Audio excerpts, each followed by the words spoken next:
Give us any chance, we'll take it. Read us any rule, we'll break it. We're gonna make our dreams come true. Welcome to Night After Night, a podcast about 8 seasons in a row. I'm Lisa Fernandez, and I'm Kosala Merkimer. I'm Chris J. Wardena. Hello. and we have a special guest today. It's me!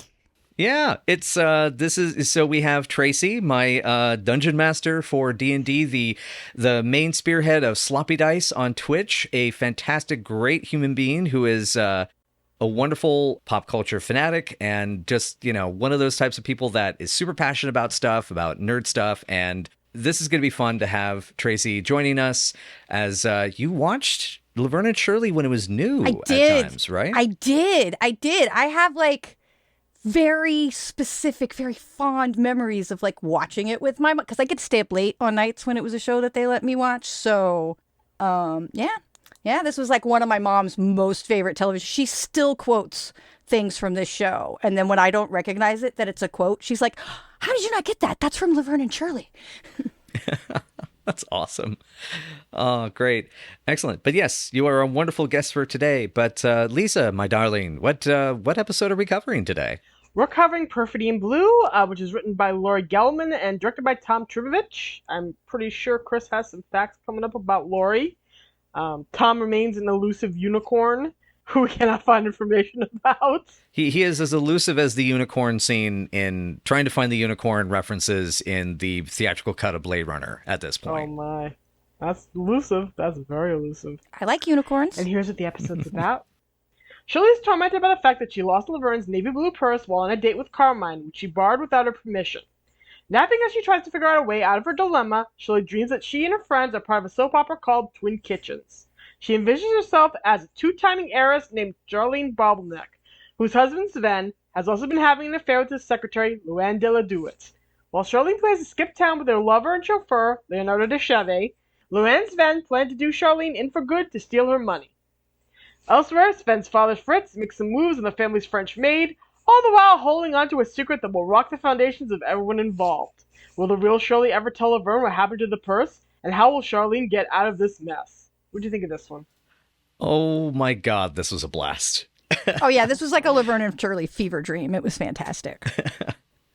Yeah, this was a case of where I had heard aspects about this, I'd seen photos, and I didn't realize it was going to be a full-on dream scene / nightmare. And discovering that in watching the episode was an absolute treasure and delight. I love the way that even the advertising bleeds into the scene at the Drugs R Us later on. This is a blast. And seeing the actors have this much fun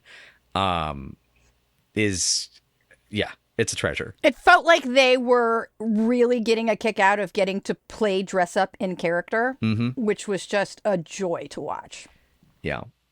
And yeah, Lisa, how was it getting to, coming back and revisit this episode? Because I know you've been wanting us to get to this one for pretty much since we started this podcast. It's a fun one. It's just a lot of fun. It's a really great little kind of alternate universe episode. We get a lot of those. Most of them are dreams.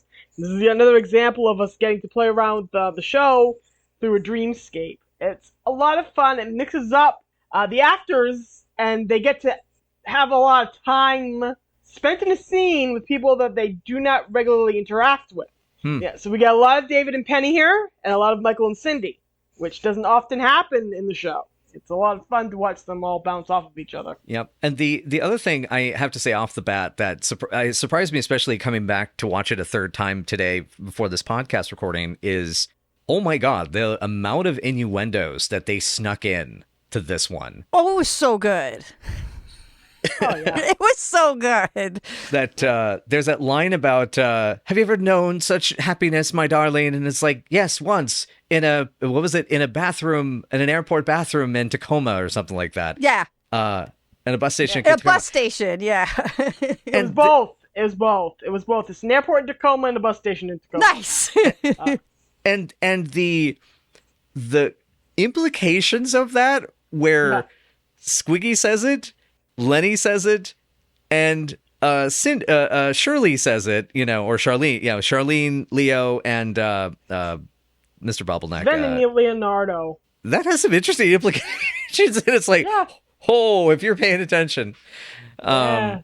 Glory hole sex. Glory hole sex. There was a lot, like right at the beginning before she goes into the dream when she's laying on the bed and she's thinking about she took the person, she lost the person, she's like, oh no. And then she's on the phone and then Laverne walks in and then she's like, oh yeah, the situation in Southeast Asia.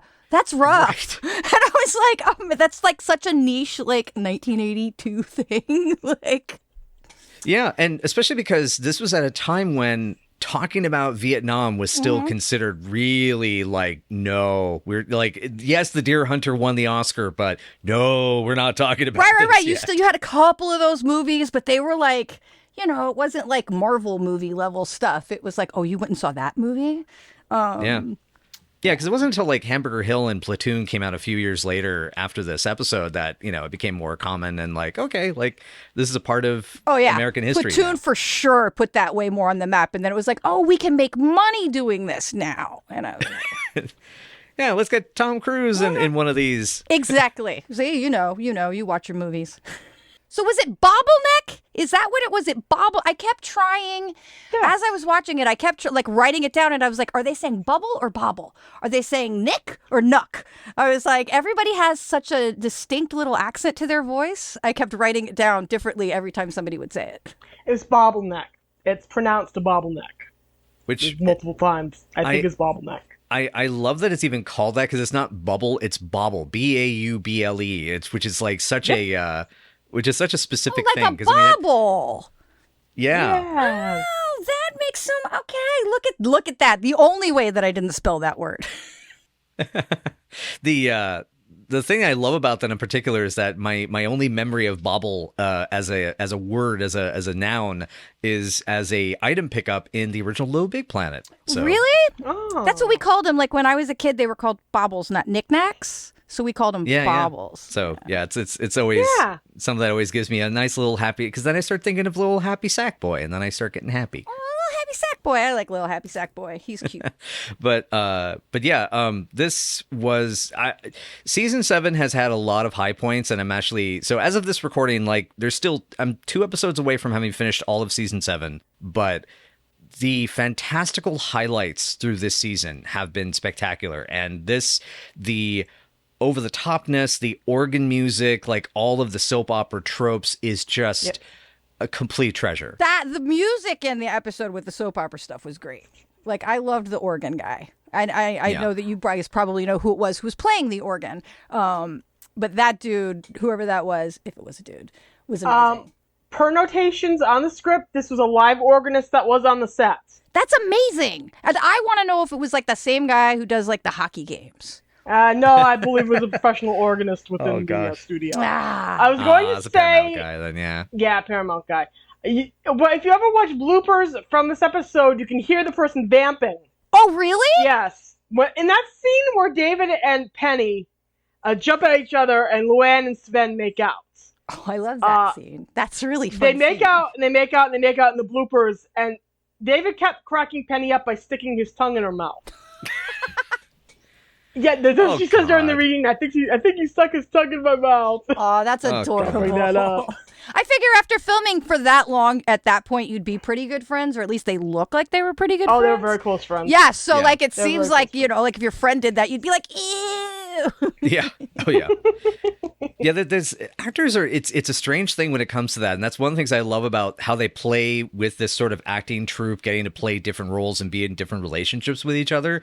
It is able to capture how, like, when you're an acting troupe, like there's no, the boundaries kind of work differently. I remember a friend of mine, this actor friend of mine, Corey, put it really well when we were auditioning for something, and he had already been cast. He had long been cast for like almost a year at this point. And we were trying to find people to work with him, and this person in the audition is a professional actor, is SAG and everything, said, "Is it okay if I reach out and touch you in this audition and this this take?" And Corey's immediate response was, "Don't worry, I have no bubble." And And it's like, yeah, Corey's a theater kid. He gets it. I love that, but I also love people asking for consent. Like that's Yes. amazing, especially Oh, before yeah. like intimacy coordinators and things like that. So that's amazing. But that's been the but coming back to the episode, that's absolutely something that is, I think, treasurable about it is the fact that, you know, you're getting to see these characters play with, you know, the kissing different characters, you know, because it was so clearly that it was Lenny for Laverne, Shirley for Squiggy, and that has been, you know, with a couple of exceptions, that's been through even the dream scenes have had those implications, like in was it 2001, a comedy Yeah. Odyssey, and Yeah. and things like that. And so it's and actually, yeah, what am I saying? That's Entertainment, which just Yep. was a couple episodes before this. And here they're having so much fun getting to play with those different energies that they give to each other, because, you know, there is a over dramatic quality to Cindy that Michael as an actor doesn't get a chance to express as Lenny, because he's often playing second fiddle to Squiggy in many cases.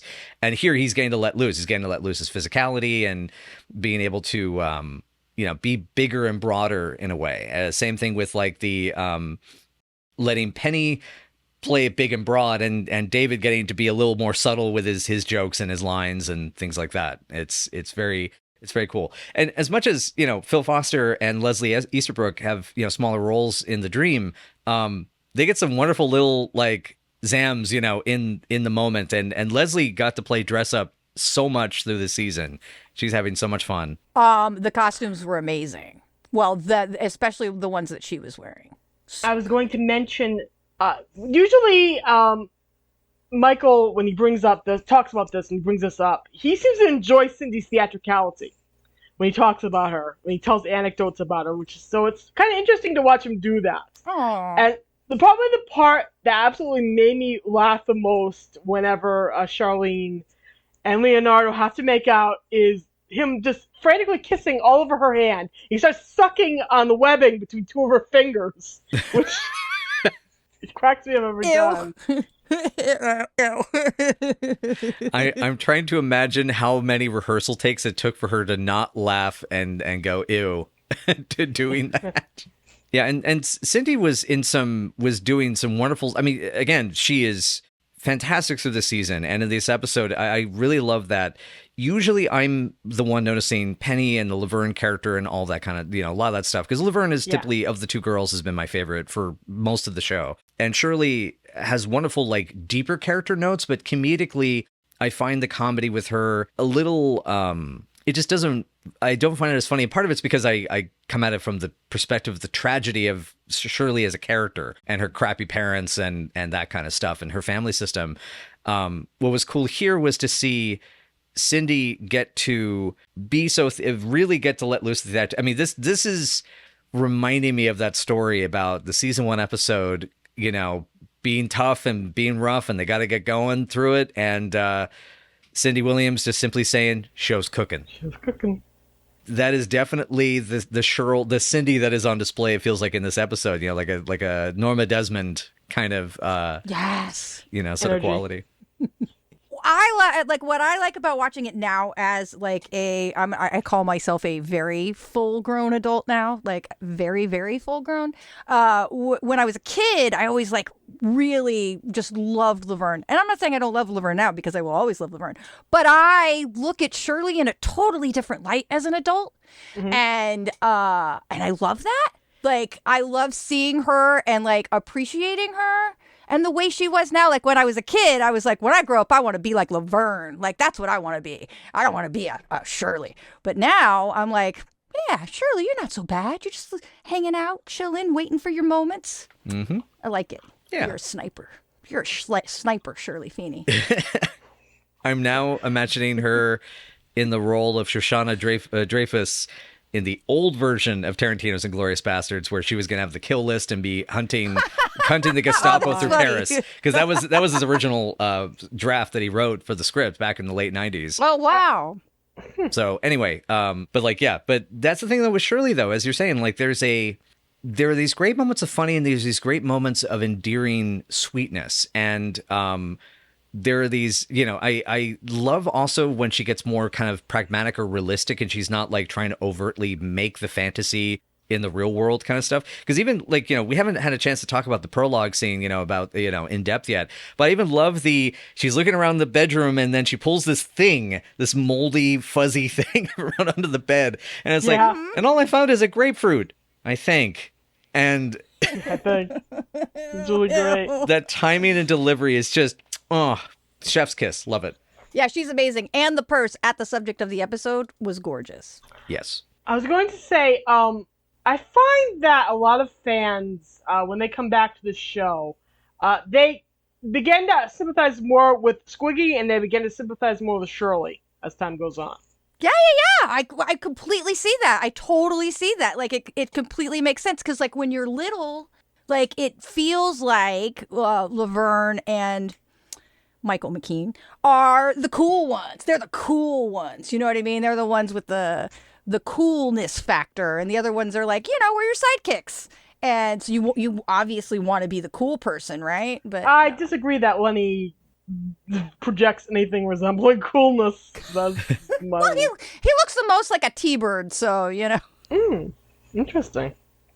Yeah, I mean, I can see that. I can see that. I'm not going to disagree. I'm not disagreeing. It's interesting. Yeah, because that was the thing. Is at the time, that was, even if I recall what Lisa said in the past, is that Michael in interviews expressed that he was sort of like David's 6-foot prop, basically. Yes. Oh, really? That's amazing. I always looked at him as like, I want that guy to be my boyfriend when I get big. Well, you were in a room of a very similar-minded. I'm sorry, Lisa. Please. That's just me. You don't get to marry him. Anyway, I love that. I love what a fan you are of him, because he's just such an amazing, like, he's such, like, there are so few great, amazing humans that I just, like, anything they do, I adore, and he's one of them.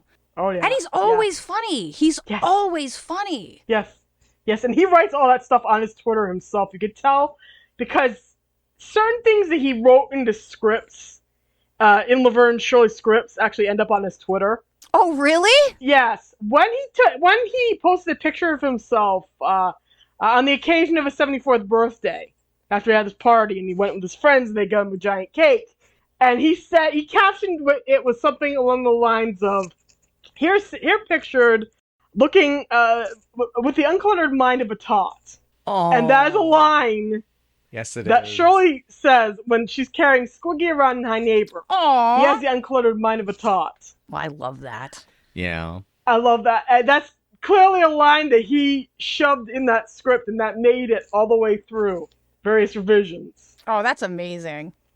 So yeah, you can tell he writes his own material. And then, coming back to the story itself. So, okay, so now we have, we have this prologue. We have the great Southeast Asia reference. We have the grapefruit. It's really good. Yeah, Vietnam. That was the first Vietnam reference on the show. Yes. Vietnam will be kind of bubbling in the background throughout the upcoming 2 seasons without them really, really addressing it like they should, but it will be there. Yeah, because right, it's I didn't know that, but I this did is make note of that as like a year thing, like. Well, because like even when you watch a show from like 15 years ago, if you weren't paying attention to like the news, would you get the things that they make, those like little references like that? So I love that, like, that was something that I noted right away as being like something somebody would have said in 1982. Mm-hmm. Yeah, because this episode is still set in 1966 when it's called the war. It was still being called, or already being called, the war in Vietnam, but it wasn't the American concept of the Vietnam War. Yes, because I think it's like 1967 is when that really started to kind of take hold in the way it was like referred to in the press and the way that people talked about it in discourse. This is, at least, mind you, this is from someone who did not grow up in the era, but like remembered, has watched documentaries about it, and because I was very fascinated by mid-century history, mid-20th century history, I should clarify. And so the other thing that also, I guess, just to bring up the beginning of this episode, I'm bummed that Shirley, borrowed this purse without asking, which is, She did ask, and she told her no. She took it anyway. Amazing. I watched it 3 times. I didn't catch that. Good catch. Thank you for correcting. First of all, that is strangely out of character. Well, not out of character. It's Shirley doing something very wrong to suit herself in a way that she often accuses other people of doing. And I found that interesting. True. Because she has a tendency to get on people's case for doing the thing that they want to do, regardless of the consequences. And this is now Shirley being confronted with having done it, been in that situation to do it herself. So I found that, anyway, I just found that interesting. And then it's also, because I do like that sort of, when you do a dream scene, in my opinion, I like when there's either thematic or aesthetic coherence to the real world, the waking world and the dream world. I like that idea of that then becomes about the greed and the deception and everything in the dream world for her, is that she did the selfish thing that she wanted to do rather than being honest and being upfront or just accepting this is what is. And that, of course, being stuck in a loveless marriage is exactly how, Shirley would consider like typical, atomic family tradition. She's still trying to live up to that perfection from her mother, that she would believe in her dream space. This is what I should be doing. I shouldn't be trying to have the affair with the with the chauffeur and try to fake my own death and etc. But yeah, so it's at least a topic I wanted to bring up. I liked how that elements of Shirley was a little different, and also how it bleeds into the dream in a more dramatic way. Of course, I end up being the one who brings everything down with serious points like this. Of course, this is what I do. Well, that's a good character trait, as always. Fun at parties. That's what I always say. No, but really, that's like at the heart of who the character is. Yeah. Shirley, to me, wants to be fun. I think Shirley wants to be fun. She wants, or thinks she's more fun than she is. So a lot of this is a lot of her desire coming out. A lot of it is her fondness, even for soap opera drama, coming out. And a lot of this is her love and fondness, ultimately being the center of attention, which to a degree she does enjoy. But yeah. Because really good point. Because when I'm surprised I didn't think about this until now, but she is 100% the protagonist in the soap opera drama in her dream. Which is which like in some of the other dream scenes we've seen in the past, like Upstairs Downstairs, which I've been covering because I've been editing the top 5 videos for season 5. Yeah. That's very much a duo where neither one is necessarily the protagonist or antagonist of the situation. Here, it's like she is 100% the main character of Twin Kitchens, which, oh my God, that name. I love it. I love it so much. Yeah, it's fun. I love the announcer guy. The announcer guy here is really, really good. Yes. Who was the announcer? That is Harvey L. Kahn. He was actually in a previous episode in season 5. He was in You Ought to Be in Pictures. He is once more playing the deep voice narrator that so thoroughly captures the wild tone.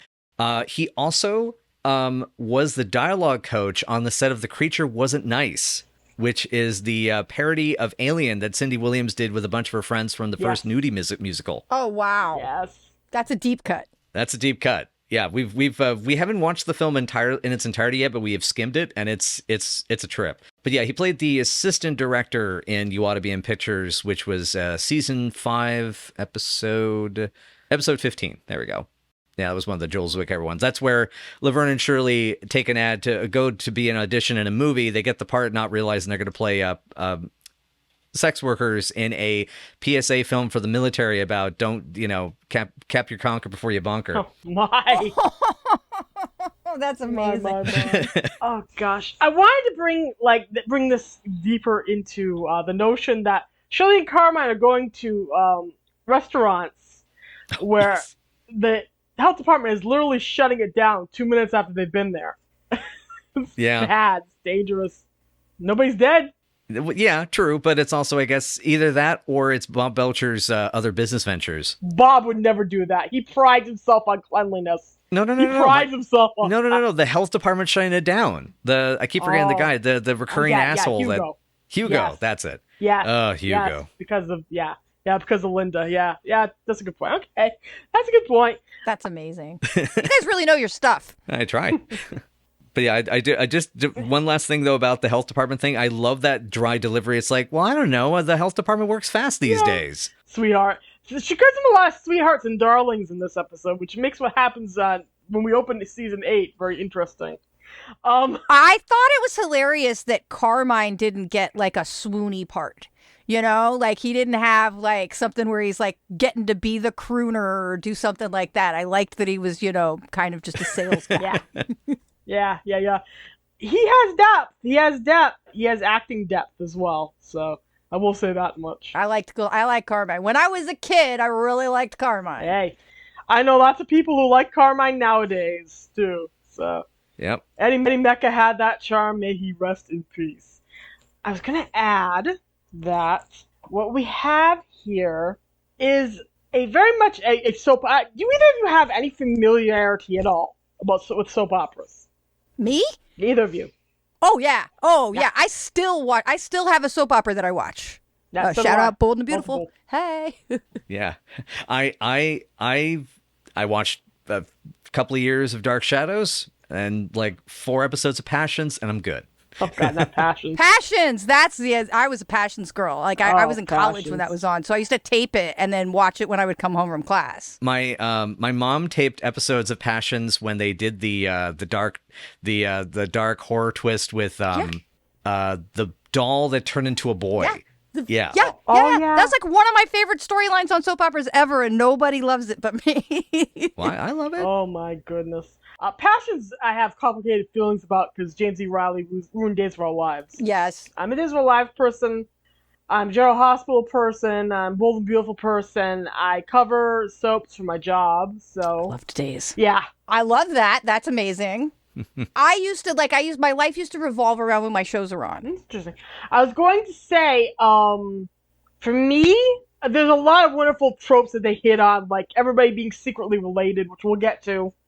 We're going to talk about this, because wow. Like the poisonings, the fake deaths, the ultra rich being incredibly troubled, all tropes that we see over and over again in soap operas. It makes me wonder who in the writer's room had familiarity with this, because it shows a fun familiarity with it. Oh yeah, I wonder if any of them had come up from soaps or something. That's a good question. And the I would have to double check in terms of the overall writing staff, but the because I know Laurie Gelman, who wrote this episode, mostly came up from a comedy background, so like House Calls, which is a Wayne Rogers show, and because all they did was sitcoms. The Hustle, Yes. The Hustle was the episode. Out of the Blue, that was the one. But they did work on like Love Boat and Too Close to Comfort and stuff. But like their main stuff was like Sabrina and Home Improvement and Alf and Roseanne and stuff like that. So yeah, that's interesting. That's very, very interesting.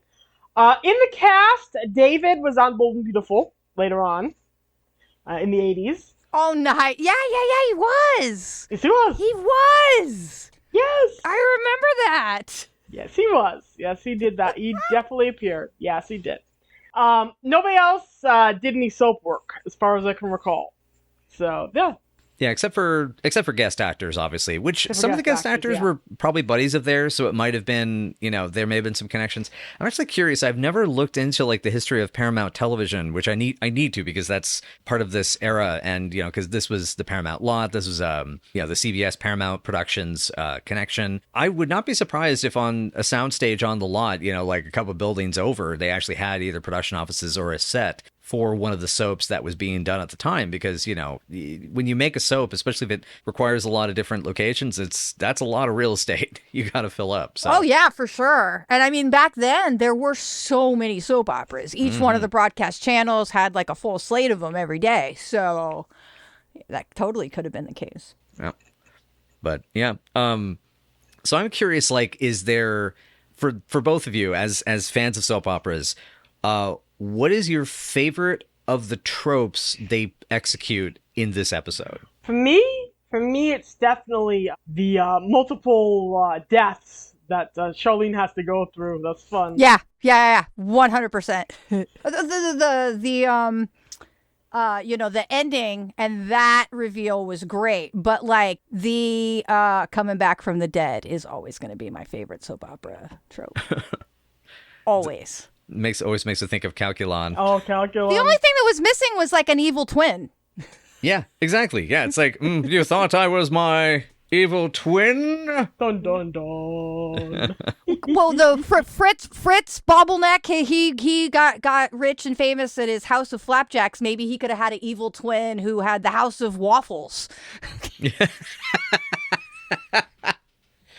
Oh, wow. God, I love that.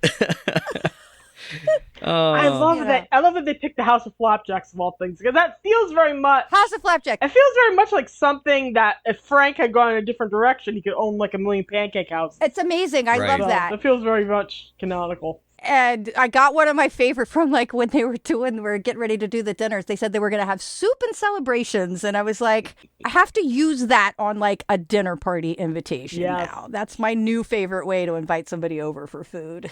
Oh, yeah. For me, the announcer adds so much to this. The what an idiot. His repeated. Oh, yeah. Yeah. Oh, it's just so good. I wanted to bring that up again because I told you he was an idiot. The way he framed everything is so great. Yeah, it was really good. The way they managed to make it both feel like a tribute to soap operas and a fun poke in the rib to soap operas, and they do it through the announcer. It's so much fun because really announcers were kind of phased out of the soap opera world. Yeah. By the time the 80s had rolled around, even though they were huge, the soap operas were very, very huge. Michael, I forgot to mention this, Michael went out to do Young Doctors in Love while Laverne and Shirley was happening. I think he had just, in fact, wrapped the movie before the season happened. It happened in 81. Yeah. Yeah, and Gary had picked him to play the straight as an arrow doctor that he plays, who's the straight man in this parody world of the soap opera. Oh, that's fantastic. And that's another cast member that had a brush of soap opera were acting. It's super, super, super interesting to me. It's just a lot of fun. Yeah, actually, the way they chose. I'm sorry to interrupt. Tracy, I was curious, actually. Have you seen Young Doctors in Love? Gary Marshall's one take at the... I have not, but I have made a note here on my sheet of things that I have written down since we've started talking today. Awesome. And that is something that I've written down because I think Alex would get a kick out of watching that. Oh, yeah. It is Gary Marshall's take on a Zaz-style comedy, as in the Zucker and Abrams group. Yeah, that would be so much fun. I've got to watch this. Harry Dean Stanton, I think Patrick McNee's in there, I think. Yes. Sean Young as the romantic lead. Yes. Oh, wow. Yeah. Oh, yeah. There's, it's also the first... Crystal Bernard. Right. Yes. Oh, nice. There's a throwback. Yeah. Gary picked a lot of people, young people that he had faith in and whose careers he was trying to build up. So, yeah, Crystal Bernard. That's amazing. You get Tim McGinley. Yes, you do get girl Tim McGinley. Yep, Tim McGinley. He's in there. Oh, nice. Yeah, there's also the guy who worked with Gary Bunch, Hector Elizondo. Hector Elizondo, his BFF. Oh, I love him. Oh, I really love him. Yeah, it's a good movie. Oh, that's amazing. Yeah, this is definitely something that I need to see because I like when it's from that era and I say I haven't seen it, I feel like bad Tracy. Because I'm usually really good at that.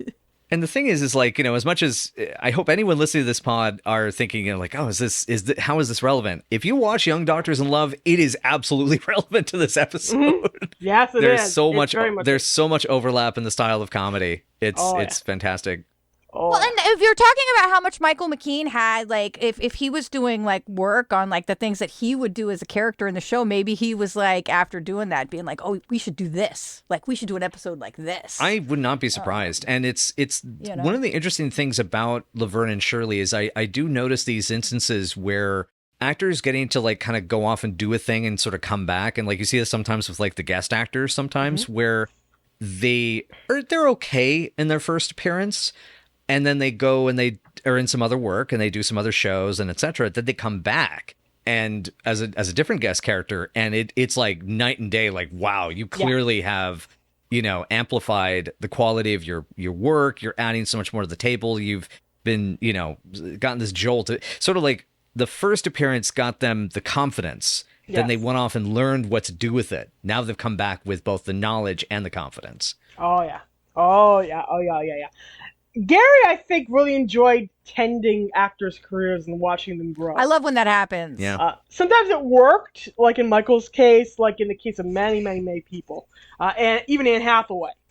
Sometimes Yeah. when you try to tend people's careers, like Eddie Mecca, it didn't work as well as he wanted it to, because I know Eddie was upset because he wanted to do stuff outside the show, and Gary was like, no, no, no, we're going to get you a spinoff, and the spinoff didn't take. So, yeah. Aw. I was going to mention, what do we think of, we didn't actually address the romantic and sexual chemistry here. Now, do we buy Charlene and Sven at all? Of course, no, you shouldn't probably. Do we buy Charlene and Leonardo? And do we buy Luann and Sven together as a romantic pairing? I got a kick out of like when Luann and Sven like showed their like love for one another the first time, and he like jumps up on her and wraps his legs around it, and he's like, you know, like the girl would be, but it's him. And then she's like, I think you need to be standing for this. Like, I loved the way they were playing off each other in that moment. Yeah, that's really good. That was Worked great. well. That was one of my favorite parts of the whole episode because he's so cute and she's big and he seems so much littler. It is, well, I mean, and actually, yeah, Lisa's brought this up before, that yet another case of Penny carrying one of the other cast members. Yeah. Yeah, Single-handed. dude, was she like Michelle Obama arms or what? Like, Carry anybody. good on you, girl. Oh, she can carry amazing. Michael. Well, at least once she picked Michael up in the fireman's carry, carried him around. Yep. She could pretty much pick up every single actor on that set if she needed to. That's amazing. And she said she didn't know That's why her body amazing. worked like that. She goes, I think she just, I suspect she rehearsed like hell so much for this I show. think she's just strong. Yeah, and she was just strong. I think it's just good genes. I mean, when you go back a few episodes to That's Entertainment, I mean, God, the energy that woman has to have for the tap dance scene. I mean, Oh, yeah. goodness gracious. But man, she could do it all. She could. do it all. Yeah, She was great. I And- love her. I know. Oh, we love you, Penny, so much. Yes, wherever you are, we miss you. I was gonna say Penny made this joke about it. Her body made no sense to her. She used to say, "I'm the only person who got cancer and then got fat." Aw. When she had brain cancer, she survived that. That's not what she died of. But she used to say stuff like that about how her physical makeup made no sense to her at all. Mm-hmm. Yeah, that was great. I loved them together. The other couples were cute, but they were definitely my favorite.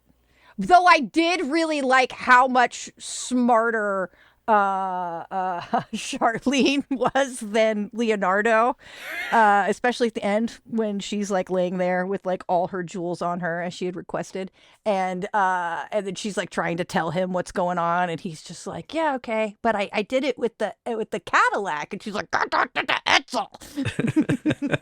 And there's another like of the times thing. You never hear about people talking about siphoning gas these days. Yeah. And like back then we had the gas crisis, so like that was a joke that people would get then.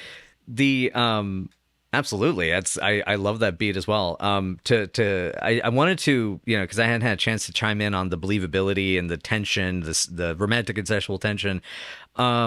Sven and Charlene, I like the idea that the way they play it is like a couple that was probably in love for like a year.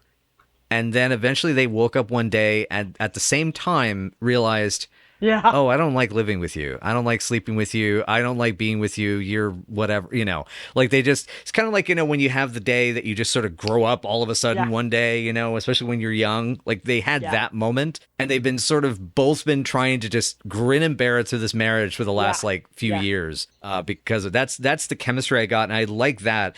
Sven and Luann, I agree, is definitely super cute, but I also like it sort of mirrors what I imagine Charlene and Sven were like back in the day, and that they're now that they're on they're on a similar path to that one day. But I suspect what'll happen is in that case it'll be more. See, my speculation to move forward after that would be Luann realizes, he's kind of an idiot. and a lot of people know he doesn't know how to drive. If I put him in front of the car, put him at the wheel, and just let him drive somewhere and just ask him to pick something up for me, and I beg and plead, no one will suspect a thing, you know. And it's Gwen is, I think, stupid enough to do it. Did anybody else in Penny Marshall's voice hear Luann say, "You're an idiot who can't drive"? Like in Clueless? Because for me, the conundrum of what would happen next, minus the incest revelation. Oh yeah, what am I saying? Yeah, it is. I can imagine Luann and Sven having years and years of happy, kinky sex together because they know how to turn each other's buttons. That's good. That's healthy. When they're not murdering people, that's good and healthy. But I don't know if Charlene and Leonardo's relationship would last beyond them running away, because I think she desperately expects to be pampered, and he's just a normal, average guy who just thinks she's pretty and probably just wants to screw the webbing between her hands. And I can't envision them lasting for very long. Once the fairy tale part of it kind of ends and they have to deal with the real world. Yeah, I agree, because I feel like Charlene sees Leonardo as a means to an end. It's the passion that reminds her she wants freedom. He's a very handsome man who is paying total sexual attention to her and total attention to her, period. So, of course, she finds this awesome and flattering and wants more of him and more of this. The ultimate question, like I said, the ultimate question is eventually that kind of infatuation ends. And I don't know if she's prepared for that. And I don't know if maybe that's exactly what happened between her and Sven so many years ago. So it's like she's kind of caught in the biggest pickle out of all of them in a lot of ways. Yeah, she hasn't experienced a pickle that big since a bus station in Tacoma. I apologize for nothing. Well, I was gonna say at least Luann and Sven see each other as they are. They know who they are as individuals. They accept each other with all their flaws and all of their good points. So, that's how I see it. I see it. I like it. Yeah, it's good. No, that's a really good analysis. To that end, we also do have to talk about the elephant in the room, or the the garlic bread in the room. The reveal. So Pop, the patriarchal Bobbleneck and his affair with the maid. Yes. God, so weird. Who was also his daughter. Right. I feel like the show is kind of pushing Frank and Rhonda towards the end of the season, and I don't know why. Yeah. I don't want it. Yeah, don't want it. Send it back to the chef. Yeah. Please send this back to the chef without comment. Yep. Extreme prejudice. Yeah. She looked good in that outfit, though. Oh, yeah. Yeah, she did. Yeah. Oh, yeah. And because yeah. that's the interesting thing about Leslie in the show to me, is that she is, and I feel sorry for her in being stuck in this part of being the pretty gal, here. I mean, not to say she isn't funny. Her line delivery is great. Her presence is great. Her physical timing's fantastic. But God, Leslie's so talented. Like because I only knew Leslie Easterbrook from Devil's Rejects before this. I didn't grow up with the Police Academy movies. I would see parts of them on cable, but I ironically I never saw any of the scenes with her. I only saw the Steve Guttenberg stuff. And the thing is, Leslie as an actor is so much better than just simply the eye candy to me. Because she is, she has, and I mean, we've seen her sharp wit, again, her line delivery that I still have it ringing in my head from, feels like a season ago. It's like, Rhonda's may be senseless, but she's not stupid. That statuesque. Thank you. That is treasure.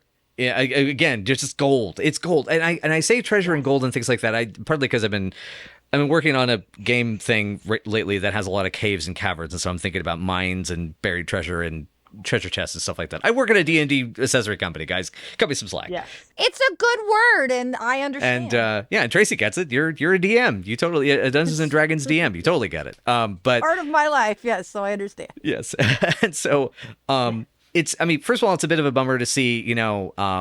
Frank doesn't get to have like the great character. He gets the big reveal at the end, and I do love how he delivers it with such a straight face, like, yeah, I thought you would have figured it out by now, something like that. I don't know, it's not that big yeah, but you're all family, and it's so, God. But it's like I would love to have seen more with him, but I especially for Leslie would have loved to have seen more with her. It's like how people say that playing smart is easy, playing dumb, that is the challenge. And the people who play dumb often have to be the most talented. And God, yes. Leslie is so fucking talented. Yes. Oh yeah, yes. and you're talking about a time when, like, if you looked the way that she did, most of the parts that you were gonna get offered weren't gonna be like the smart girl with the PhD in the room. So yeah. It's nice to see when you get those parts that you take them and then you show them what you're working with. Exactly. Yeah, and one of the things we still, we talk about on the pod is Leslie playing the trumpet. And she's so she's talented as hell. So talented. That's amazing. Yeah. Go ahead. Michael and David also are excellent at being incredibly smart men playing doofy dumb guys. Mm-hmm. And everybody pointed that out. I think specifically Cindy pointed that out and said it takes actual geniuses to play men that dumb. and she expressed extreme admiration for both of them. Yeah. Over that. Oh, I love that. I always thought was really, really nice. And a reflection of what's been said here. Yeah. About Leslie. She's incredible. She does great playing the French maid here, who was looking for Papa. Oh, yeah, she was just adorable the whole time. Young Beaujolais. I just want wine. Yeah, it's like, maybe later. Right now, I just want some wine, and it's oh God, and then that pays off later, where it's like, come on, Rhoda, I want to show you, go to the bedroom, show you where you forgot to dust, and it's like, oh God, how did they get that past standards and practices? Okay, the worst part about all of this is he knows he is her father, and he is still boffing her. Everybody else has an excuse.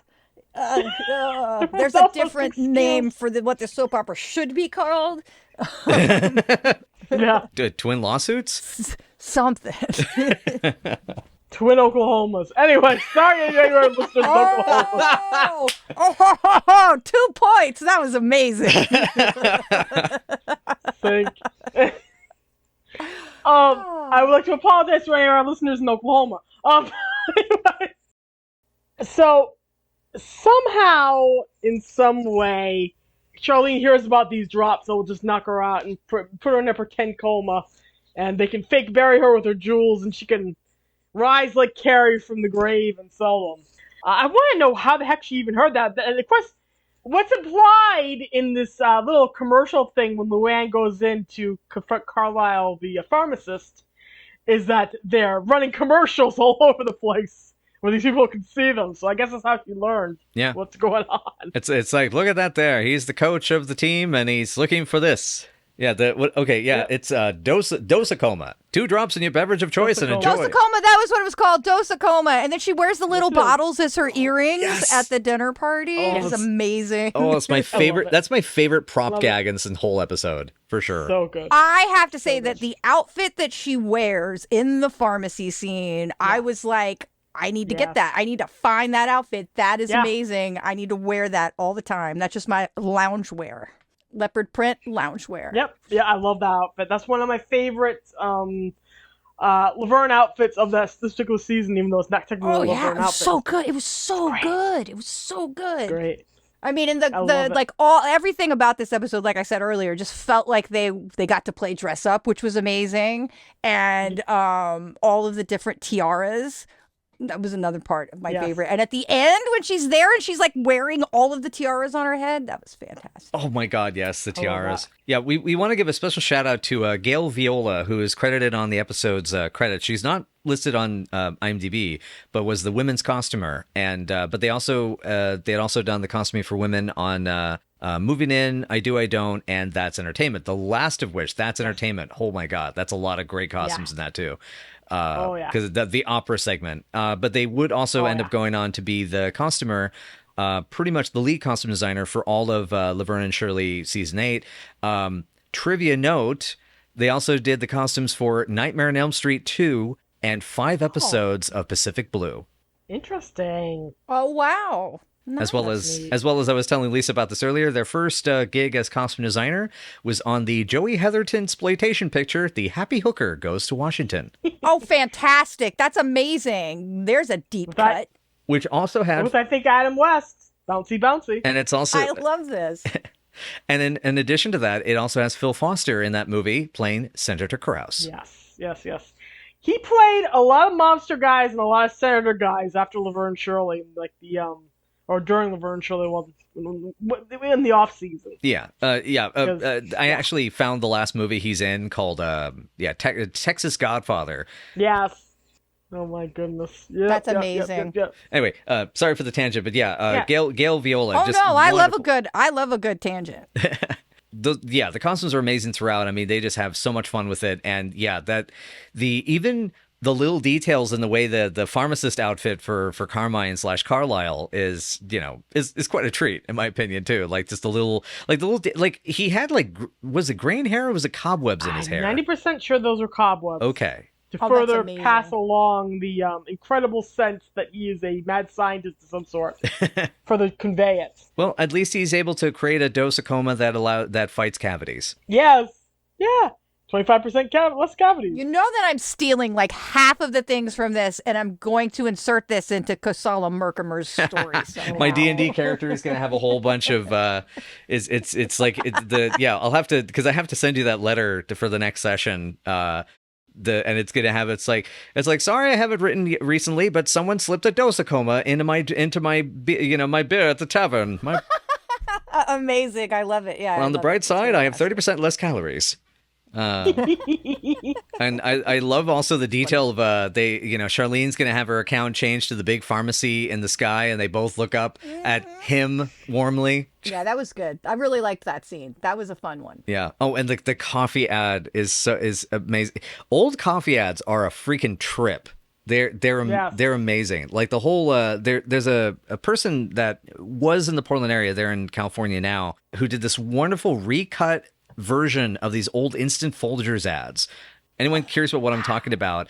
It's they're Instant Folgers ads. It's Hapstance Films, and I've mentioned them before because they're great people. They're the guys doing Fogtown. One of the two guys did a recut of an ad of this Instant Folgers, and when you see what's actually in the content of the ad itself, you realize, wow, it's like these were just like like arrow to the bullseye, straight in, buy our product because it's better. That's amazing. Take our word for it. It's funny. That's very funny. All I could think of is those Wilkins ads. Oh God, yes. The Muppets in them. Yes. Those are great.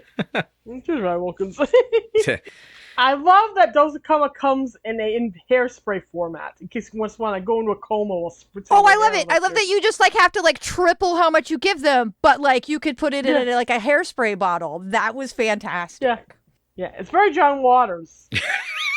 It's very much a way Divine would try to kill somebody. Yeah, super 80s too. Super 80s, because in the 80s, women really did. They loved their hairspray. Every bathroom that you went into that had a woman that lived in it had at least an inch of hairspray coating in their bathroom. I can imagine a Divine killing somebody that way in a movie. 100%. Oh my God, that would be amazing. I'm kind of sad we can't see that happen.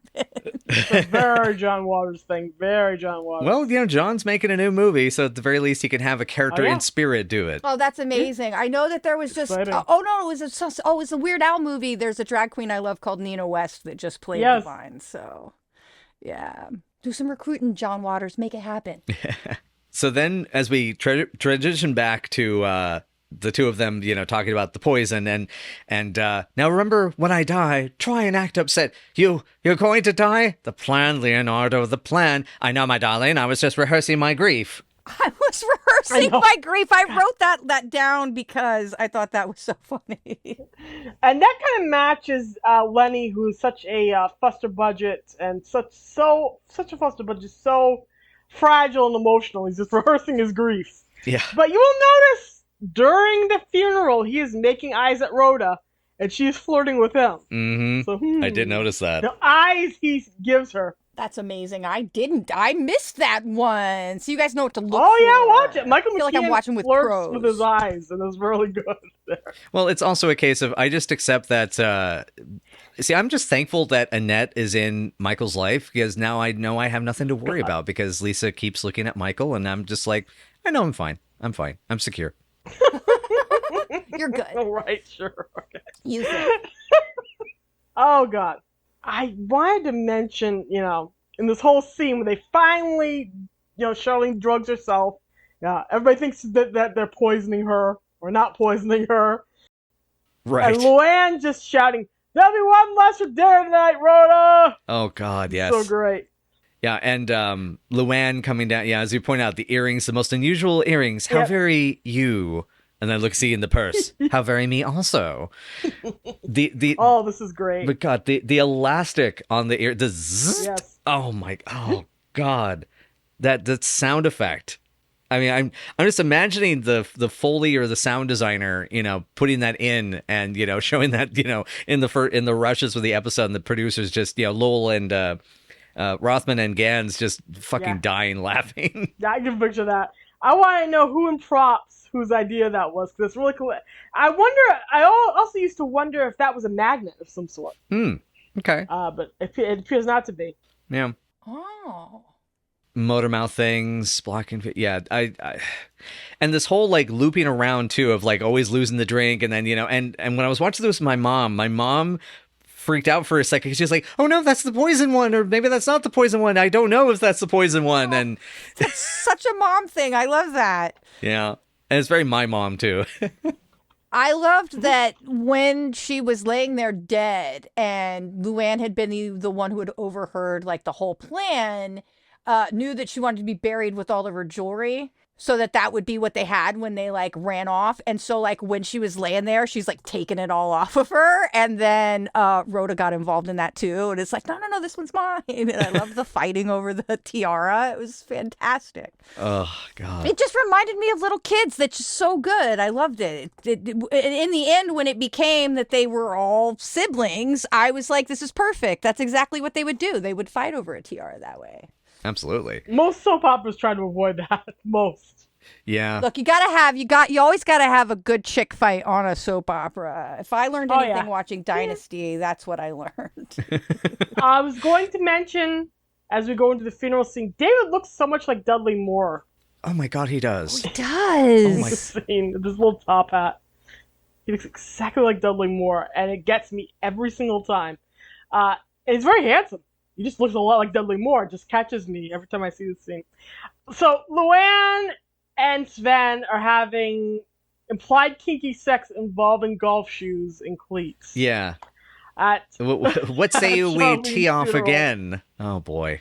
Yeah. Oh no, I don't even want to know what they do with the cleats. Sand traps, putters. Like, Laverne and Shirley is always horny and always getting stuff past the censors, and sometimes they didn't get stuff past the censors. And sometimes they lost sponsors. But here, there's a lot of great stuff in here. Oh, that's amazing. I love that. But I love that they were pushing the boundaries because, like, at the time, for women to be involved in saying those kinds of things was not the commonplace. And they're doing it on national TV. That makes me happy. Yeah. Was it specifically through Cindy Beagle, Lisa, that we found out about the sponsor loss from I Do, I Do? Yes. Yeah. Yes. They lost, I do believe it was Chuck Wagon or Purina because of I Do, I Do.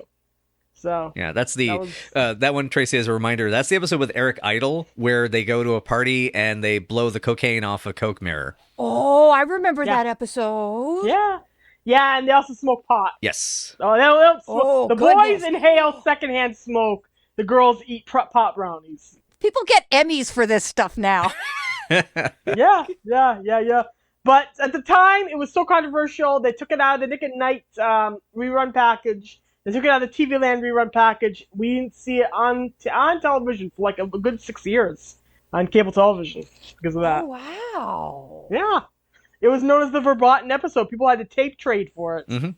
That's amazing. I love that there was like, hot item Laverne and Shirley episodes. Oh, yeah.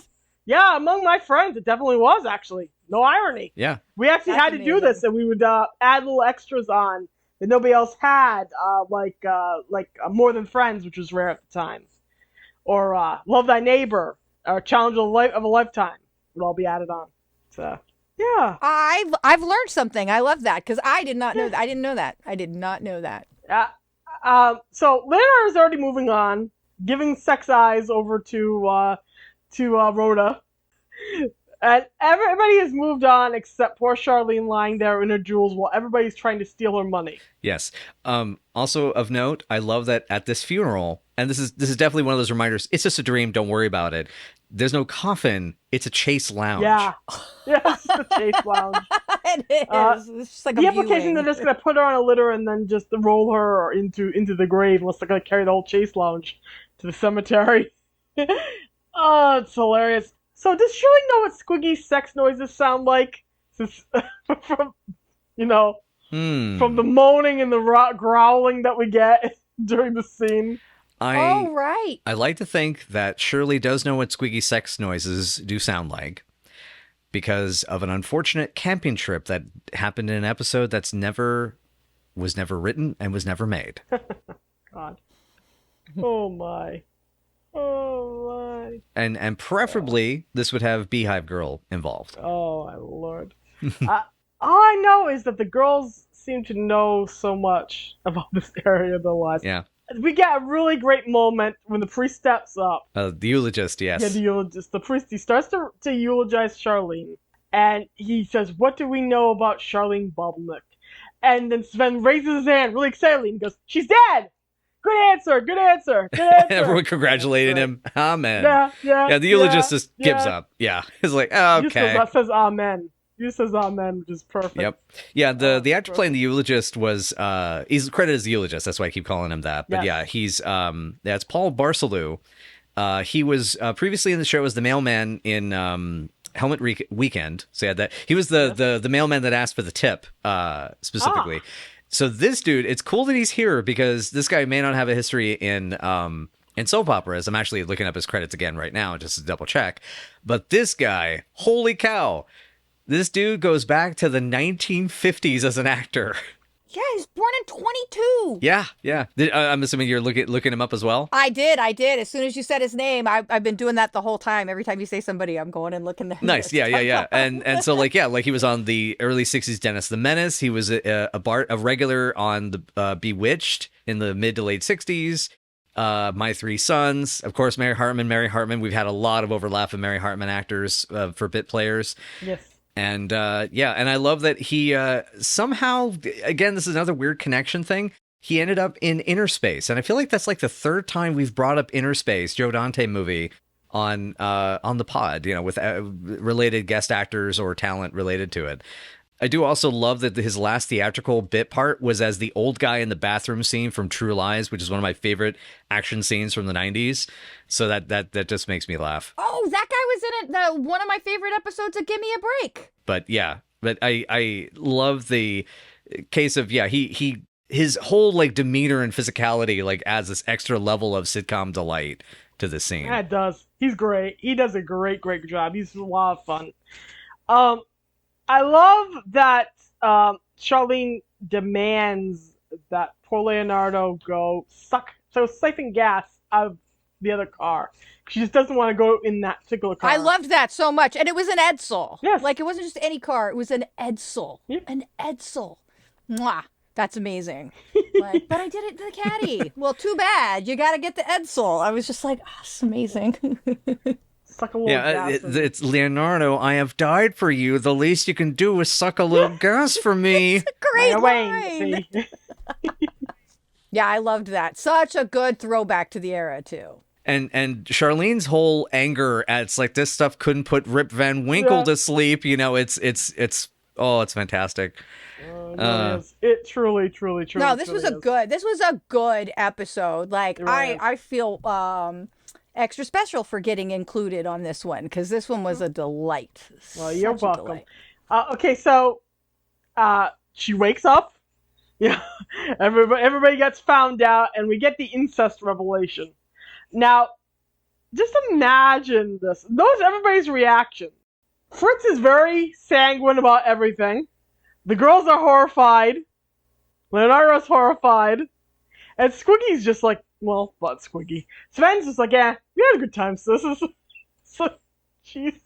Oh, yeah, the boys are fine with it. And then the girls instantly start like, oh, betrayed by my own sister. Yeah. Line up, sisters. We had a good time. Yeah. And more than once? Sure. Yeah, it was good. Jesus Christ. Just the fact that the fact that Fritz knew all this and still let his son marry his daughter and slept with his daughter, the maid, is astronomically horrifying if you really think. I like to think that maybe he had just gotten the 23andMe results before dinner. Like in my brain. That's what I'm thinking. Well, particularly in 67. No, I mean, I know that. I get that. But like, I'm just like, as I'm watching it today, I'm like, this is my headcanon. This is my headcanon. This is my headcanon. There you go. Save you. Yeah, my actually, I don't have a lot of mom notes for this one. She did love this episode. My mother loved this one, but when the A lighten up sisters, we had a good time. My mom just goes, "This is." Ew. I have never heard her cry that out that intensely, and not since the last time we had something really horrifically moldy in the fridge. Oh dear. I'm with Mom, man. I had an audible ew. I'm so used to this at this point, this revelation. It's just like, oh god. Somebody thought this was a good idea. Why they think this was a good idea? Why? No. Then it definitely wouldn't have been it's something I don't think that people would have done today, but back then I think we all would have just laughed. Yeah.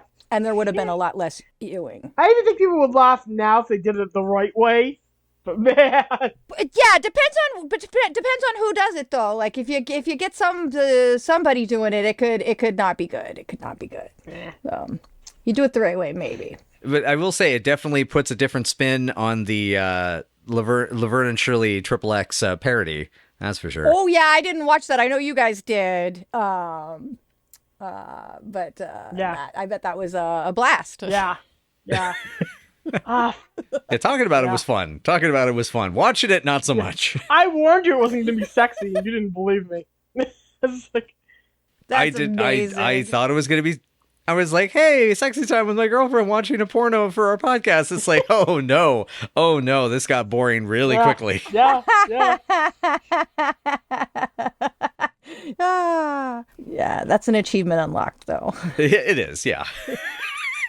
That's when you know you've really have hit a stride in your relationship is when you've watched a boring porn together.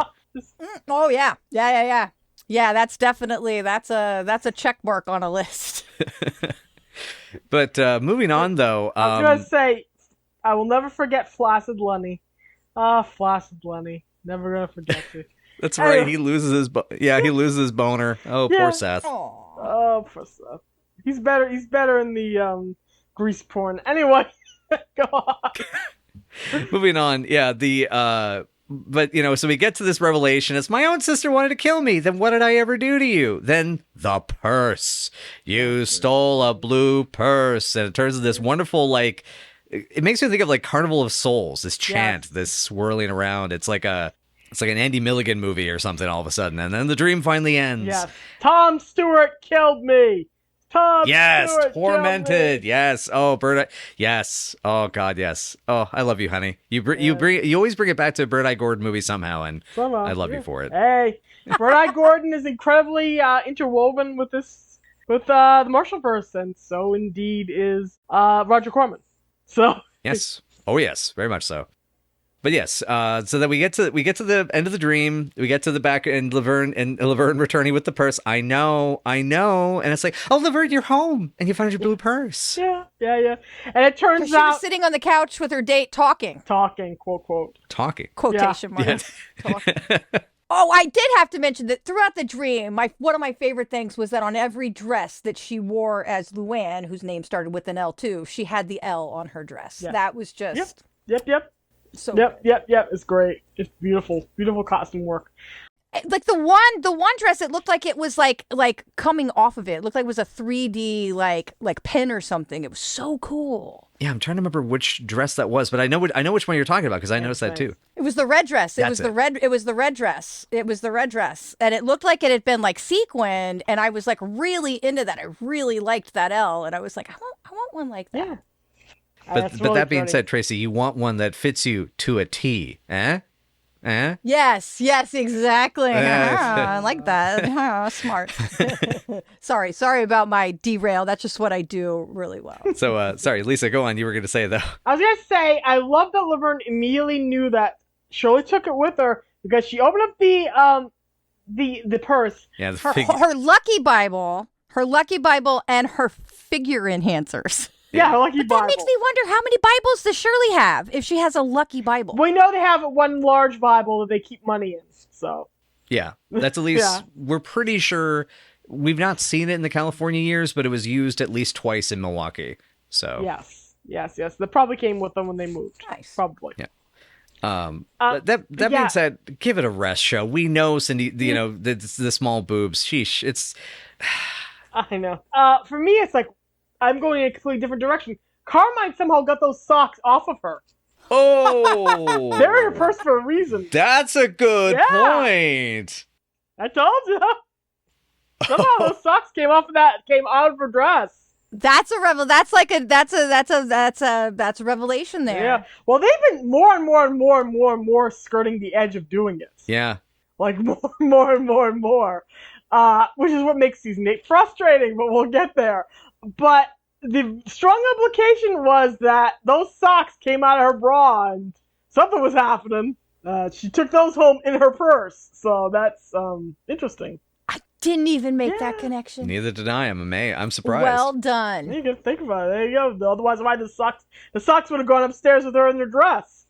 So, like, I love that Laverne won't take Shirley's apologies because Shirley's such a martyr, and she can be, that whenever Shirley apologizes, it feels like Laverne did something wrong, which is great. Hmm. And of course, such a bobbleneck, cute little ending. It was. And like Laverne knowing immediately, which is very nice. It really shows the level of their friendship, so I like that, you know? Yeah, works very well. There was a lot of really great lines that we managed to miss, like, that makes 4 of us. May a tuna boat dock on her face. I had that one noted. Yeah, may a tuna boat. That's a good one. Let's see. Oh, yeah, quick kissing up. She's dead. Kiss up to me. How about under the piano? Oh, God. So good. The wife and chauffeur running off. This is terrible. Good chauffeurs are hard to find. Yeah. Don't you feel that passing away would put a crimp in our relationship? Alone at last. What are you talking about? I'm here. Oh, that's another good one. Good stuff. Oh, I know a way we can live happily ever after is for me to die.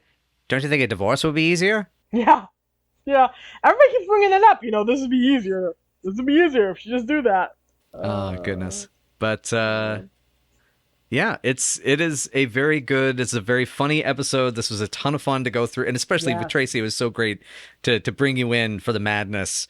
And especially because, this will be us finishing up the pod for season 7. And season 8 awaits me. Yes, it does.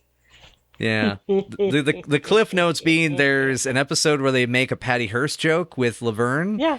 There's Laverne getting possessed by a ghost. There is Shirley marrying a character that's never been referenced before. Yeah. Yep. And he's bandaged up like a mummy. Yeah. Well, many more things. Many more terrible. Oh yeah, things. and of course the one that Lisa loves to scare me with, the nuns who communicate through pickles. Oh, I remember that. Season 8. Oh man, So bad. That's funny. I don't know where to see season 8, but terrible. man, that is hilarious. We got there are no legally available season 8 episodes currently. Pluto, we want to say Pluto has finally put the show on demand. Pluto has 5 seasons. Yeah, they have 5 seasons, which is with cool. only select episodes, and some of them are poorly labeled. Oh, I love when they do that. It says that Dog Day Blind Dates is the first episode, and it's not. That's like a perk of Pluto. It's like a fun kissing game. Am I going to get the one I'm looking for? Oh God. I guess that's one way to look at it. Yeah, I suppose. Season 6, season 7, and season 10 are now available that way. They're available in other means or via other means. So yeah, I did that yes. today to rewatch this episode. So I'll have to get creative and try to catch some of those. Yeah. So I can watch along with the podcast. Yeah, tragically. They're not helping us out here. Yeah, I think it's like pretty much you can get the box set DVD, you can get season 8 DVD. I mean, some of the individual seasons I think you can still find on Amazon, but it's getting, it's not like 100% out of print yet, but it's getting close. And our suspicion is at this point, and this is just a good reminder because we have to bring this up occasionally, is that we have noticed the versions on Pluto definitely look high definition at times, not for every episode. So we figure bit by bit they're doing high def transfers of everything. And so a Blu-ray set is probably due in the future. We just don't know when. Could be like an anniversary. I mean, like the 50th anniversary would be coming up in 3 years. January 76. Yeah. Same birth month and year as me. And so maybe they'll do something for like the 50th like that, which would be really cool. There was a long rumored HD Blu-ray transfer for the show that has not materialized, but it's popped up several times that it was going to happen, but nothing has set itself into concrete yet. Get with the program, people. We'll see. We will see. We gotta wait and see. Gotta wait and see. It'll be a thing that'll happen in time, and then we gonna have to make sure we buy it again. And just hopefully it's in a better box this time. I don't have to put them all in individual cases and get one of those little plastic tubs. I gotta put it in there. Gotta use.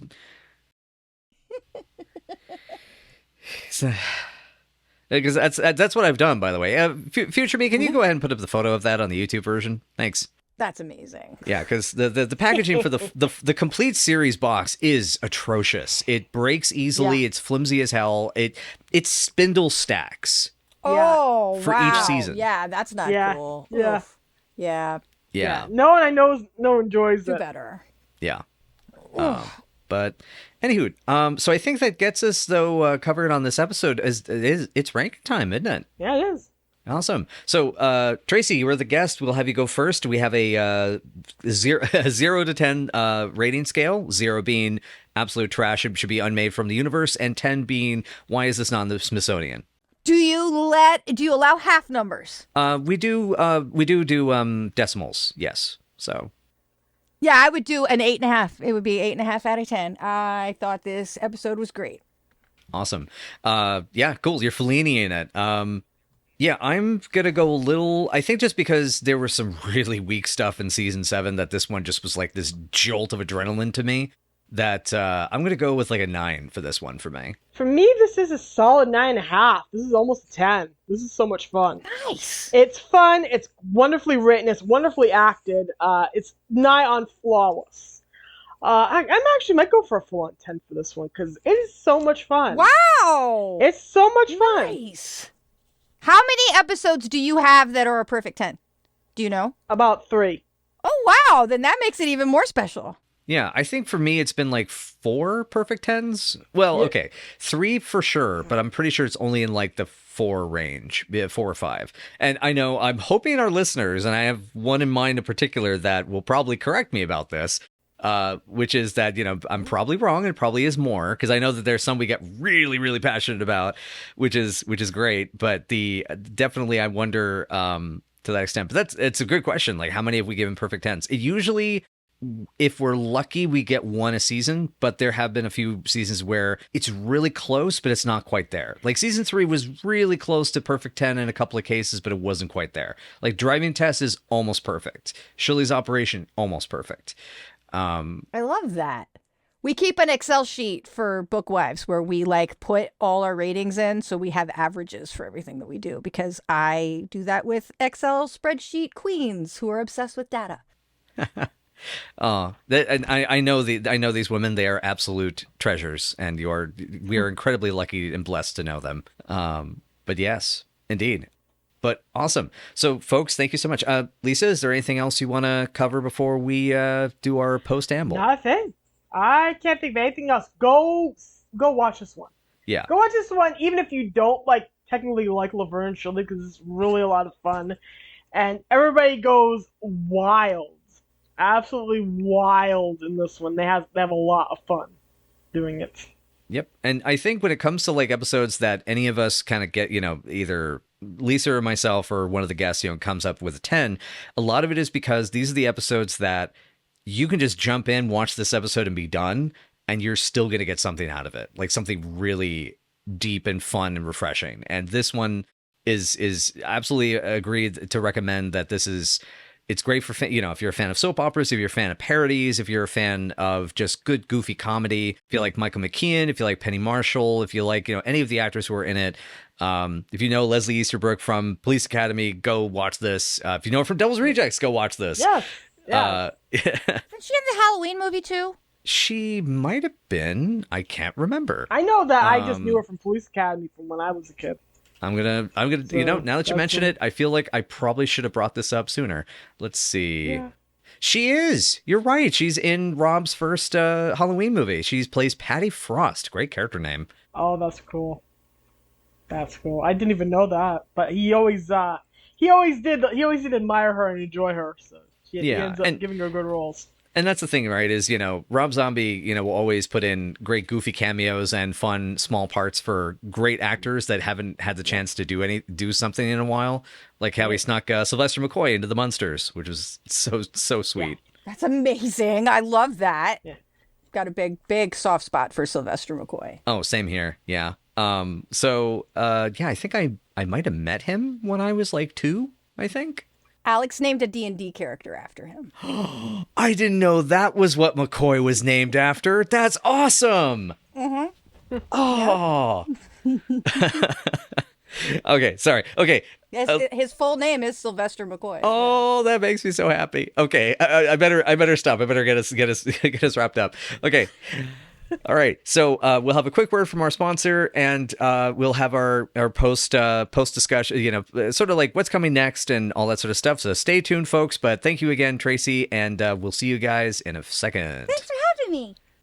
All right, and thank everyone so much for watching or listening to Night After Night. If you would like to know more, you can find us at Night After Night Pod on many different social media services, as well as such as Facebook, Tumblr, WordPress, Patreon, Twitter, Tumblr, and Patreon. And for if you're a patron, you can get these episodes a day early or a week early, depending on how much you donate. That also helps to support the podcast, as well as gives us a little bit more incentive to be able to do any extra sort of episodes, including one of the novels, I believe, is one of the things we've had for the incentives, as well as covering episodes of the Laverne and Shirley in the Army TV series cartoon.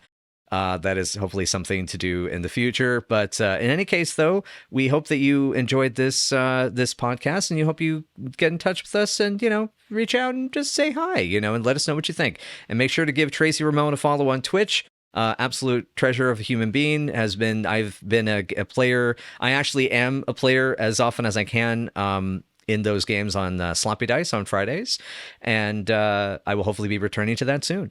Anyway, so Lisa, what do we have next? Because this is the end of season 7, and I'm scared. I'm really scared. I feel like I need to be bundled up I need to be really bundled up in like, I don't know, like some paper towels or something to protect me from what's coming. Shirley Feeney makes her dreams come true with an army medic who puts a ring on it. But will her fantasies dead end in calamity when her quickie wedding ends up being held in an emergency room at an army hospital when the groom comes down with a full body rash? This is The Mummy's Bride. Dead silence. God, just that like that makes me want this to be a Hammer movie episode. And I know that's not. I know enough about this. I've had to skim this to get photos before. I know that's not what I'm gonna get. Okay, I'm gonna try. I'm gonna try to be nice to season 8, but we'll see. Yeah. We're going to explain in depth how this happened, why we got here in our first podcast before we actually delve into the episode. It is a story. That's all I'm going to say. It's a story involving legal matters, labor disputes, pregnancy, and Bill Hudson. To that last one, I say boo. And many people will boo. I believe that Penny would indeed boo the sound of Bill Hudson's name. Awesome. Well, thanks again, everybody, and hopefully you'll join us, and at the very least, you will watch with some sick sort of delight, as I now finally have reached Season 8. Lemons and pickles, y'all. And remember, if you happen to be dreaming about your friends, and your friends are jerks to you in that dream, don't poison yourself, poison them. Bye, y'all.